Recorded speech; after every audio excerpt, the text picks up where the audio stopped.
আসসালামু আলাইকুম। আবারও নতুন একটি রেসিপি নিয়ে চলে এসেছি। আজকে তৈরি করে দেখাবো বিয়েবাড়ির স্টাইলে চিকেন কোরমা রেসিপি। আশা রাখছি আজকের এই রেসিপি আপনাদের ভালো লাগবে। ভালো লাগলে অবশ্যই একটি লাইক দিয়ে দিবেন। আর আমার চ্যানেলটা সাবস্ক্রাইব করে আমার পাশেই থাকবেন। চলুন তাহলে আমি রেসিপিটা শুরু করি। এখানে আমি 2টি মুরগি নিয়েছি আর মুরগির পিসগুলো ঠিক এরকমই রেখেছি। আর ধুয়ে একটি ঝাঁঝের মধ্যে আমি পানি ঝরানোর জন্য রেখে দিলাম।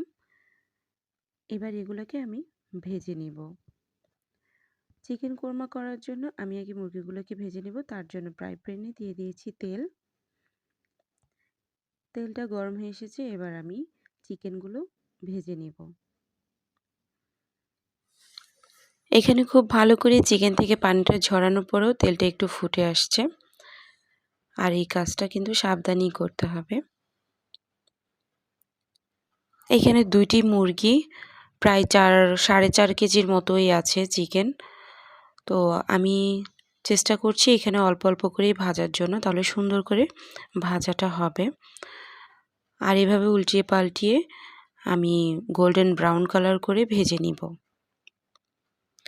একই রকম করে সবগুলো চিকেনই আমি ভেজে নিব। আর সবগুলো চিকেন ভাজার পরে আমি এই বাটিতে তুলে রাখছি।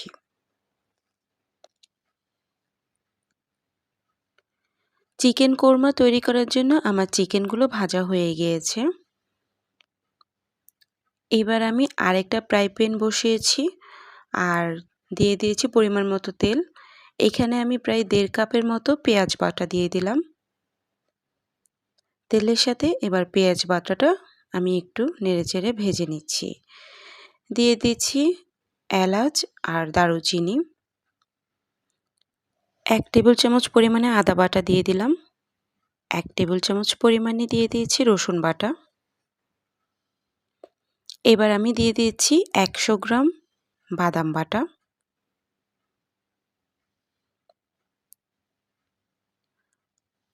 এখন আমি সবকিছু এভাবে আবারও মিশিয়ে নিচ্ছি। যেহেতু আমার চিকেনের পরিমাণটা বেশি, তাই আমি একটু মশলাগুলো বেশি দিচ্ছি। আপনারা যতটুকু রান্না করবেন ঠিক পরিমাণ মতো মশলাগুলো দিয়ে নেবেন। এখন আমি দিয়ে দিচ্ছি স্বাদমতো লবণ।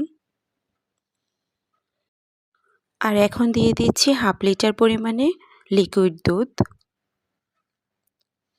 এখন আমি সবকিছু ভালোভাবে নেড়েচেড়ে মিশিয়ে নিচ্ছি। দিয়ে দিচ্ছি আমি এখানে চিনি। আর চিকেন কোরমা আমরা সবাই জানি একটু মিষ্টি মিষ্টি তো অবশ্যই ভালো লাগে। একটু কষিয়ে নেওয়ার পরে এখন আমি দিয়ে দিচ্ছি একই মগে 1 মগ পানি দিয়ে দিয়েছি। বলতে গেলে এখানে 1/2 লিটার পানি দেওয়াই হয়েছে। এখন এটা খুব ভালো করে ফুটে উঠেছে। এভাবেই আমি 10 মিনিটের মতো ফুটিয়ে তার মাঝে আমি দিয়ে দিয়েছি তেজপাতা। এখানে আমি চুলার আঁচটা মিডিয়াম আঁচেই রেখেছি। এখন আমি দিয়ে দিচ্ছি ভেজে রাখা চিকেন। আমার এখানে সবগুলো চিকেনই আমি দিয়ে দিয়েছি। এখন একটু নেড়েচেড়ে আমি এবার চিকেনটা রান্না হওয়ার জন্য অপেক্ষা করব। আর চিকেন কোরমাটা কিন্তু এবার খুব অল্প আছেই, আমি আস্তে আস্তে করে রান্না করব।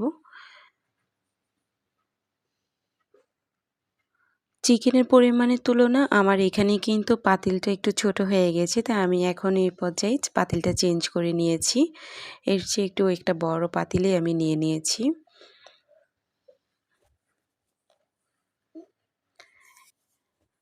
এখন আমি দিয়ে দিয়েছি কাঁচামরিচ। আবারও আমি খুব ভালো করে মিশিয়ে নিচ্ছি।